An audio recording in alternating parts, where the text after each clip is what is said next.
¿Está bien utilizada la palabra accidente? Doctor Piola, usted me dijo, hay que recordar algo sobre este tema. Y hay una tendencia a no usarlos más porque la definición de accidente es como es algo, un hecho fortuito o inesperado. Y en realidad hay una secuencia, una serie de eslabones que lleva, por ejemplo, nosotros en toxicología, en vez de hablar de accidente toxicológico, hablamos de intoxicaciones no intencionales. Bueno, el ejemplo que ella pone es una intoxicación típica, por ejemplo, con querosén, que no hay un envase específico para el querosén, entonces se pone en una botella de gaseosa y la madre está descuidada y entonces el chico toma y eso genera consecuencias. A mí me parece bueno el ejemplo que pone ella, porque los cáusticos son venenos que pueden matar, o sea, entonces la forma moderna de los cáusticos son los limpiahornos. Limpiahorno tiene, el envase tiene un montón de advertencias, pero por ahí la gente no le toma la debida medida a las precauciones y los deja y puede generar problemas realmente graves, incluso mortales. ¿Y qué cosa hay que hacer rápidamente? Y no hay que dejar pasar el tiempo. Lo primero que hay que hacer cuando esto ocurre. En general, no enloquecerse, porque si es una emergencia, no hay que tomar ninguna medida exageradamente. Lo único que se puede dar cuando es por ingestión, agua, una pequeña cantidad de agua como para diluirlo. Ninguna otra sustancia, nada, agua. No hay antagonismos así útiles, únicamente agua como una sustancia que es común a todos, porque hay algunas intoxicaciones que dar leche u otros productos con grasa la puede agravar. Entonces, lo mejor es dar agua y llamar por teléfono, porque en realidad en el hogar tendría que haber, así como ella dice de la electricidad o del ahogamiento, un cierto precaución con algunas sustancias. Los medicamentos, por ejemplo, y algunos medicamentos en particular, están a mano en el botiquín. Por ejemplo, yo cuando hablaba ella de los lactantes, nosotros tenemos unas intoxicaciones no intencionales que son los errores de medicación. Cuando se equivocan en darle, por ejemplo, tuvimos hace unos días una consulta que en lugar de darle Factora G, que es un medicamento para meteorismo de muy baja toxicidad, muy baja peligrosidad, le dio 5 gotas de Reliberan adulto. Y es suficiente para producir un cuadro bastante llamativo y de cierta gravedad. Y dentro de eso están las gotas nasales, que siguen siendo uno de los cuadros potencialmente graves, que por muy pequeña cantidad pueden producir para el doctor Piola, en este caso, teniendo en cuenta lo que mencionábamos en el informe cuando abrimos el debate sobre los accidentes en el hogar, accidentes, no tan accidentes, ¿no? En Estados Unidos, en la década del 70, justamente un pediatra impulsó una ley para que los productos tóxicos, las sustancias tóxicas o los medicamentos vayan empaquetados y sean inviolables por los chicos. ¿Se debería también involucrar el área gubernamental, tal vez, aquí en la Argentina para evitar intoxicaciones? Sería fundamental. Es una pregunta retórica, porque es una pregunta que nadie le va a poder decir que no. Incluso en Estados Unidos tienen una semana de las intoxicaciones, todos los años, en la cual se hacen una serie de recomendaciones, porque este es un programa muy útil y yo aplaudo también la existencia, pero es como efímero. El que no lo vio no se entera de muchas de estas cosas. En cambio, tiene que ser como un aviso permanente. Por ejemplo, la principal causa de intoxicaciones mortales en la Argentina y en muchísimos países es el monóxido de carbono. Entonces, para el monóxido de carbono hay campañas todos los años que generalmente son tardías y no son todo lo buenas, pero por lo menos hay campañas. Y estamos ingresando en la etapa, doctor Piola, en que por eso lo menciono, porque es el momento en el cual se pueden empezar. Recordamos estufas en mal funcionamiento, efectivamente, calefones antiguos. Ya está el brasero.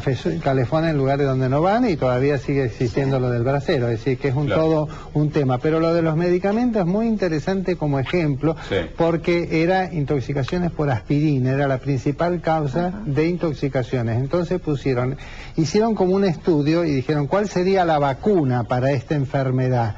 Y la vacuna era el envase de seguridad. Y después midieron, porque la cosa también es medir antes y medir la eficacia de la medida. Y demostró que había bajado drásticamente las intoxicaciones. Un 75% es lo que investigamos nosotros. Bueno, nosotros siempre somos amantes de los datos porque recolectamos todos los datos de las estadísticas de intoxicaciones y siempre decimos qué útil sería para alguien que quisiera hacer campañas de prevención. Claro. Es decir, nos quedamos con las ganas nosotros ofrecemos los datos, pero bueno, hace falta que alguien los utilice para ejercer. Porque hay cosas, incluso yo les voy a mencionar, así como ella tiene el caso de microondas, una sustancia muy común en todas las casas y que nadie advierte la peligrosidad, que son las purpurinas.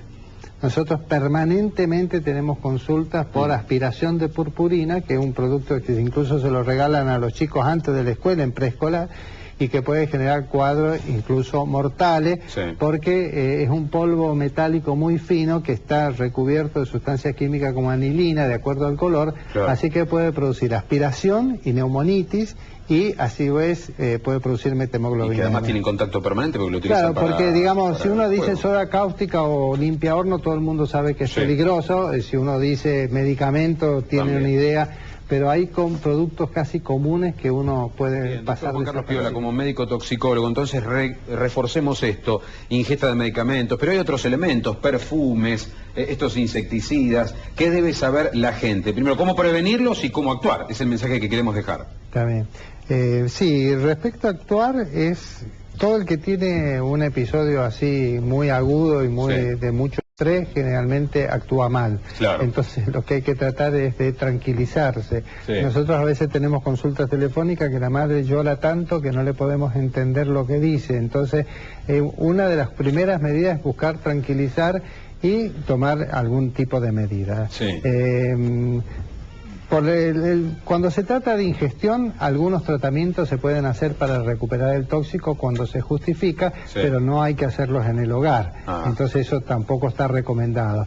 Si es un tóxico inhalatorio hay que retirarlo del ambiente. Ese es uno de los problemas del monóxido de carbono, que como no tiene olor ni ningún signo característico, uno no percibe eso, y entonces muchas veces se intoxica toda la familia y no lo perciben, generalmente en horarios nocturnos. Estaba pensando, Juan Carlos, en el baño, ¿no? Más allá de los medicamentos, el tema de las sales que hay allí, de los perfumes, que están a la mano, ¿no? Al alcance de los chicos. ¿Son tóxicas estas cremas? ¿Qué puede ocasionar? Sí, en general los cosméticos actuales son de baja toxicidad. Los cosméticos de antes tenían pigmentos a base de metales pesados, las tinturas y todo. La composición es distinta, entonces. Sí, lo más tóxico que puede haber es el alcohol, que está en los perfumes y que en mucha cantidad puede generar problemas. Pero, digamos, no significa que haya que descuidarlo por ese motivo, porque, por ejemplo, está el palclosol o esos desodorantes de inodoro, que es un clásico de los baños. Es bueno eso de enfocar, porque la cocina y el baño son los dos lugares de mayor riesgo habitualmente. ¿Qué recomendación final deja entonces desde su especialidad de la toxicología? Bueno, hay una recomendación que es elemental, que el sentido común ayuda en este tipo de cosas, y el sentido común indica muchas de las recomendaciones que han hecho ellos. Por ejemplo, no dejar, respecto a la parte de tóxico, almacenado las sustancias muy tóxicas en el lugar donde están otros productos habituales. ¿Dónde deben estar los medicamentos entonces, Juan? Muy altos. Altos y con candados. No en la heladera, que es el habitual método para ponerle... Yo no sé de dónde ha salido esa costumbre. Pero el tema es que hay algunos medicamentos que no están en la heladera, Juan Carlos. No. El frío. Y únicamente las vacunas, porque cuando el jarabe se abre y se termina y se tira, se desecha. Pero mientras se va utilizando, ¿se puede dejar entonces temperatura ambiente? Sí, eso está bien, 2 días, 3 días, pero no de por vida, como dicen.